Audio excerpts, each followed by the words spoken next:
రేవంత్ పగ బీసీలకు దగ. బీసీ కోటా జీవో 9పై రాష్ట్ర హైకోర్టు స్టే.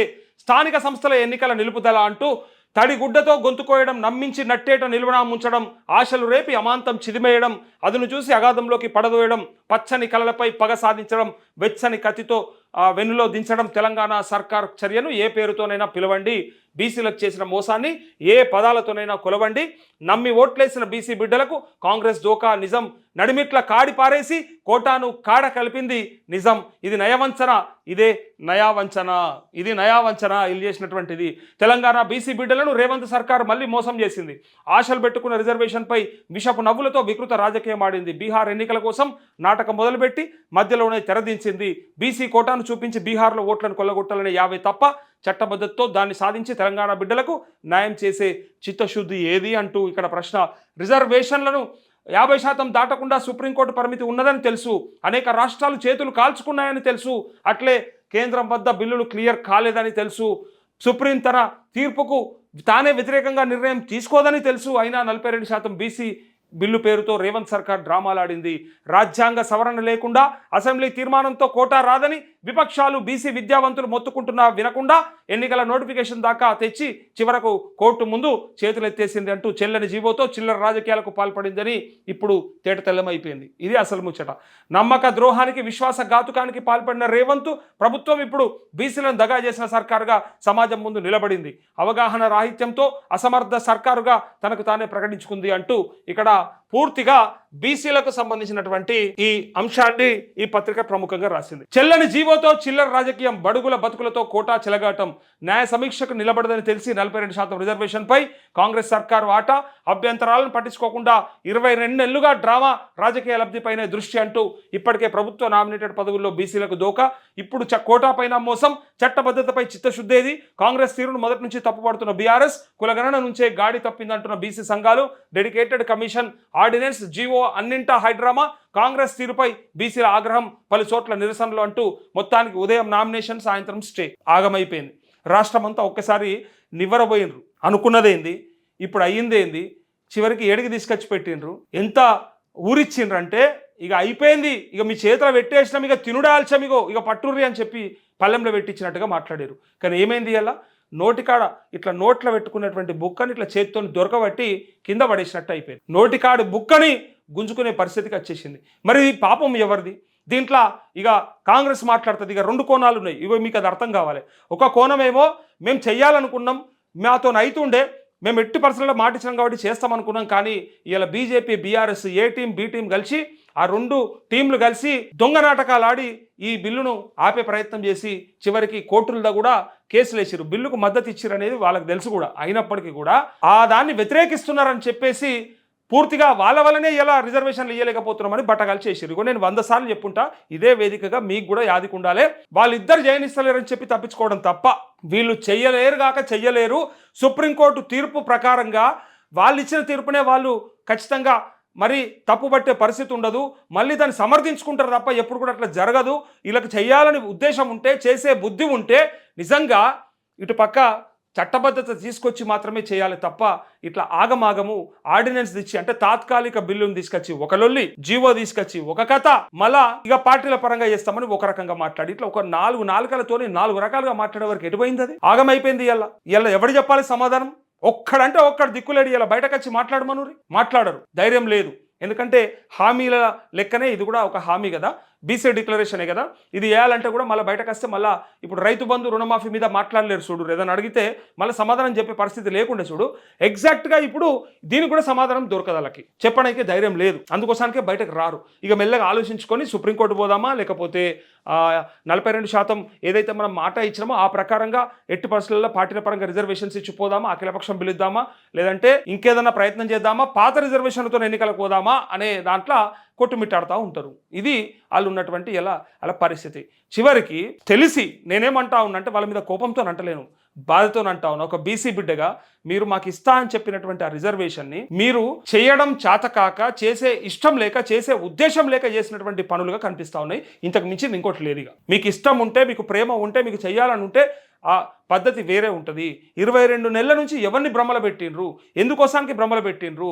మీరు దేశంలో ఎక్కడా చేయనటువంటి కులగణన మేము చేపట్టినామని చెప్పి ఇలా మా దగ్గర ఎంపరికల్ డేటా ఉంది, ఆ డేటా ఉంది, ఈ డేటా ఉంది, ఆ క్వాంటిటేటివ్ డేటా ఉంది, దాని ప్రకారమే మేము వెళ్తున్నాం అని చెప్పేసి మీరు జీవో తీసుకొస్తే ఇలా కోర్టు ఏం చేసింది? చివరికి ప్రజలనే ఆగం చేసింది. ఇలా నేను కోర్టునైనా అంటా ఉన్నా, అనకూడదు యాక్చువల్గా, న్యాయ వ్యవస్థను తప్పు పట్టాల్సిన పరిస్థితి లేదు, కానీ ప్రజలు అనుకుంటున్నారు కాబట్టి అనాల్సి వస్తుంది. ఇలా ప్రజలే చెప్తా ఉన్నారు కదా, అరే ఒకవేళ స్టే చేయాలనుకుంటే ముందు రోజు చేయొచ్చు కదా అంటే వాళ్ళు ఏం చెప్తారంటే వాదనలన్నీ విన్నాకనే ఇస్తాం కదా, మొదలెట్లు ఇస్తామో అని అంటారు. కానీ లక్షలాది మంది భవిష్యత్తుతోనే ఆడుకునే సందర్భం, మరి దాన్ని ఈ టైంలో ఆడుకుందామా లేదంటే వాళ్ళని కాపాడదామా అనుకోవాల్సినటువంటి సందర్భంలో ఇక ఆపరేష్ కుమార్ కూడా దండం పెట్టి పోవడాన్ని చూస్తే కొంత విమర్శలు వచ్చేసినాయి. అందుకే అంటా ఉన్నా, ఎక్కడికించి వాళ్ళు వీళ్ళు కలిసి మనల్ని ఆగం చేశారు. ఇప్పుడు నేనేమంటున్నా, ఇదే సందర్భం గనక ఎమ్మెల్యే ఎన్నికలకో లేకపోతే పార్లమెంట్ ఎన్నికలకో జరిగి ఉంటే ఇట్లా ఉంటుందా అని చెప్పండి. ఒకసారి చెప్పండి, మీరు ఎవరన్నా ఇట్లా గుండె మీద చేసుకొని చెప్పండి. వాళ్ళ కోసానికి వాళ్ళ జీతాలు పెంచుకుంటారు, వాళ్ళ కోసానికి వాళ్ళ హక్కుల కోసానికి వాళ్ళు అన్ని కూడా బిల్లులు పాస్ చేసుకుంటారు, వాళ్ళకి కావాల్సిన అన్ని కూడా జీవోలు తెచ్చుకుంటారు. కానీ మన కాడికి వచ్చే వరకంటే 6 నెలలు కూడా వెకేట్ ఉంచారు ఒక సీట్ని, ఒక ఎమ్మెల్యే పదవిని, ఒక ఎమ్మెల్సీ పదవిని, ఒక ఎంపీ పదవిని ఒక 6 నెలలు కూడా వెకేట్ ఉంచినటువంటి ఈ దొంగలు ఇలా 22 నెలల నుంచి ఇలా ఈ రాష్ట్రంలో పరిపాలన కొనసాగిస్తూ సంవత్సరం నుంచి ఇలా గ్రామాలలో పాలక వర్గాలు లేకుండా నడిపిస్తున్నటువంటి ఈ ప్రభుత్వాన్ని మరి దేంతో సమాధానం చెప్పాలి చెప్పండి ఒకసారి. వాళ్ళ ఆలోచన ఎట్లా ఉందో చెప్పండి. అంటే గ్రామాలు నాశనం అయిపోయినా సరే, గ్రామాలు ఖరాబ్ అయిపోయినా సరే, ఆడ బొంద పెట్టుకున్నా సరే, కానీ మేం బాగుండాలి, మా పదవులు బాగుండాలి. జూబ్లీ హిల్స్ ఎన్నికకి ఎందుకో ఆత్రం వచ్చింది? మరి ఎమ్మెల్యే చనిపోయిన ఒక్క నెలకే మొదలు పెట్టేసిర్రు, సర్వేలు మొదలు పెట్టిర్రు, టికెట్ల గురించి ఆలోచనలు చేసిర్రు, మీటింగులు పెట్టిర్రు, అన్ని చేసిర్రు. అందరు దొంగలు నేను చెప్పేది. ఒక కాంగ్రెస్ గురించి మాట్లాడట్లేదు, బీఆర్ఎస్ అయినా బీజేపీ అయినా ఎవడైనా అందరూ కలిసి మీ సీటు కోసానికేమో మీరు తాపత్రయపడతారు, ఆత్రపడతారు, కానీ గ్రామాలలో ఉన్నటువంటి మా అన్నలై మా అక్కల ఆశలు మాత్రం ఆవిరి చేస్తారు. వాళ్ళంతా పైసలు ఖర్చు పెట్టుకొని ఉన్నారు. ఇలా ఎవరు బాధ్యుడు? దానికి ఎవడు కాపాడతాడు? వాళ్ళని ఎందుకు నాశనం చేయాలి? నామినేషన్ లేపించేదాకా ఎందుకు తీసుకురావాలి? ఎవరి తప్పిదం ఇది అని ఇలా విపరీతంగా చర్చ చేస్తూ ఉన్నారు, కోపంలో ఉన్నారు. జర అటాంకల ఓకుర్రి. ఎవడన్నా ఇప్పుడిప్పుడే పోయి ఏదో చెప్దామని చూస్తే ఎవరికి ఏం సమాధానం రావన్నా అది వస్తుంది. అందుకే కాంగ్రెస్ కార్యకర్తలు నాయకులే మాట్లాడుకుంటా ఉన్నారు, అయిపోయిందన్న మా జీవితం, ఏమో అనుకున్నాం, చివరికి ఇది కూడా కానియకుండా చేసిరు దొంగలు అని అంటా ఉన్నారు. అది ఎవరన్నా కానీ వీళ్ళకేమో వాళ్ళ మీద కోపం ఉంది, కాంగ్రెస్ వాళ్ళు ఏమో బీజేపీ ఏం అయిపోయింది అంటా ఉన్నారు. వీళ్ళేమో కాంగ్రెస్ సరిగ్గా చేయలేదు, పెట్టాల్సిన పద్ధతిలో పెడితే ఎందుకు రాదు, రాజ్యాంగ భద్రత. 2018లో మేము 34% కోసం అదే హైకోర్టులో జీవో తీసుకొస్తే ఆనాడు కొట్టేసినటువంటి ఆ బిల్లుని మరి ఇలా యాదికి లేదా వీళ్ళకి, మరి అది ఎట్లా తీసుకురావాలి, మరి హామీ ఇచ్చేటప్పుడు సోయి లేదా అని అంటా ఉన్నారు. పైగా ధర్మపురి అరవింద్ ఎంపీ అంటాడు మేము ఇచ్చిన మా హామీ అంటాడు. ఎట్లా మాట్లాడుతున్నారు చూడుర్రి ఒకరొకరు. ఇలా నేను ప్రతిపక్షాలను కూడా అనాల్సి వస్తూ ఉంది, ఎట్లా మాట్లాడుతున్నారు చూడుర్రి. ఆ మాట అయింది, మేము ఇచ్చిన మా హామీ, మాకేం మీరు ఇచ్చిన హామీలు చేసిర్రానా, పొడిచిర్రా, ఉద్ధరిచ్చిర్రా, అన్నీ అయిపోయినాయా, ఇచ్చిర్రా అని చెప్పి ఇలా కాంగ్రెస్ అంటారు. ఇలా నేను కాంగ్రెస్ వెనకేసుకు రావట్లేదు, కానీ రిజర్వేషన్ అంశం మా బీసీలకు సంబంధించింది కాబట్టి నేను మాట్లాడాల్సి వస్తూ ఉంది. అయితే మీరు ఇచ్చినవి మీరు అన్నీ చేసిర్రా, బరాబర్ అయినాయా మీతోని? ఇది అడగలేకనా? పసుపు బోర్డు ఎన్నడొచ్చిందా? ఎన్ని రోజులకని రాసినవా బోర్డు? ఏమి ఇచ్చినా నువ్వు బాండ్ పేపర్ మీద? గెలిచిన 5 రోజుల్లో తీసుకొస్తా అని చెప్పి నువ్వు 5 ఏళ్ళ దాకా ఎందుకో పసుపు బోర్డు రాకపోయా, దిక్కు దివానం లేకపోయా? ఎప్పుడు తీసుకొచ్చిర్రు? అంతకంటే మిక్కిలి, అంతకంటే మంచి, అంతకంటే బెటర్ స్పైస్ బోర్డు యాడుంది? స్పైస్ బోర్డు ఎక్కడ దాకా వచ్చింది? మొన్న ఏదో ప్రయత్నం చేసిర్రు. ఇక పక్క రాష్ట్రంలో తమిళనాడులో మేనిఫెస్టోలో పెట్టుకుంటారు, అక్కడ ఇచ్చేస్తామని చెప్తారు, కానీ ఇక్కడ రాదు. అది మొన్న పల్లె గంగారెడ్డిని పెట్టి మొన్న పెట్టిరు. అది మీరు ఇచ్చే హామీలేమో ఇట్లుంటాయి, అవతల మేము ఇచ్చిన హామీలని మాట్లాడతారు. ఇలా అందుకే తిక్కలేస్తుంది జనానికి కూడా. ఇటు బీజేపీ మీద కూడా తిక్కలో ఉన్నారు. ఏం చేస్తా ఉన్నారు మీరు? బీసీ ప్రధానమంత్రి ఉన్నాడు, బీసీల కోసం పెద్ద పీట వేస్తున్నామని చెప్పారు, ఉన్న పీటలు ఎత్తుకపోతారు ఈ దొంగలంతా కలిసి. బీసీలని ఇలా నడి రోడ్డు మీద పెట్టిరు. ఇటు రిజర్వేషన్లు వస్తాయా రావో తెలియదు. ఇప్పుడు ఇచ్చిన లోకల్ బాడీ రిజర్వేషన్లకు వెళ్ళి మళ్ళీ అన్ని కూడా జనరల్కి వెళ్ళిపోతాయి. ఎట్లా? ఎంత నమ్మకం ఉండే, ఎంత ఆశ ఉండే? పదవులు మీకా, రాజ్యం మీకా, రాజ్యాధికారం మీకా, డబ్బులు మీకా, అన్ని మీకేనా? మరి మా గతి ఏంది అని చెప్పి ఇలా అత్యధిక శాతమైనటువంటి బీసీలు అడుగుతున్నారు. మరి మేము సగం మాకు సగం కదా, మేమెంతో మాకంత కదా, మరి మాకెందుకు ఇయ్యరని చెప్పి ఇలా ప్రశ్నిస్తుంటే సమాధానం ఎవరైనా చెప్పాలనుకుంటే ముందరికి రావాలి, ధైర్యం ఉంటే.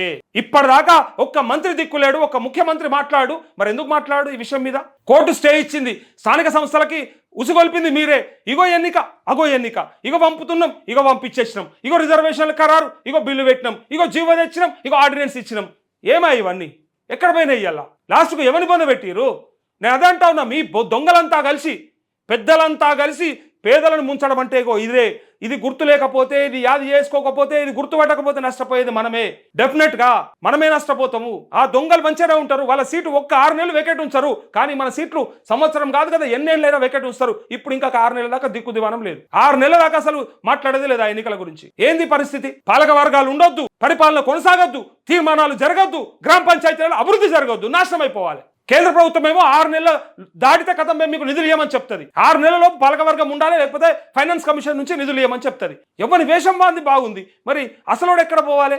బిచ్చగా లెక్క ఎదురు చూడాలి. ఇట్లా రిజర్వేషన్లకు ఎదురు చూసుడే, పదవుల కోసం ఎదురు చూసుడే, పైసల కోసం ఎదురు చూసుడే, పథకాలకు ఎదురు చూసుడే, సంక్షేమానికి ఎదురు చూసుడే, ఎన్నిటికీ ఎదురు చూడాలి చెప్పురి ప్రజలు. ఈ ఆవేదన అంతా కూడా ప్రజలదే, ఈ ఆవేదన అంతా కూడా బీసీలదే. మీరు ఒక్కసారి గ్రామాలకు పోయి నామినేషన్ వేసిన వాళ్ళది, వేస్తా అనుకున్న వాళ్ళది, వేయడానికి సిద్ధమైన వాళ్ళది, అఫిడవిట్లు తయారు చేసుకున్న వాళ్ళది, బ్యాంక్ అకౌంట్లు తీసుకున్న వాళ్ళది ఈ ఆవేదన అంతా. కావాలంటే చెక్ చేసుకోండి. ఎవరికైనా డౌట్ ఉంటే వాళ్ళతో మాట్లాడి చెప్తారు.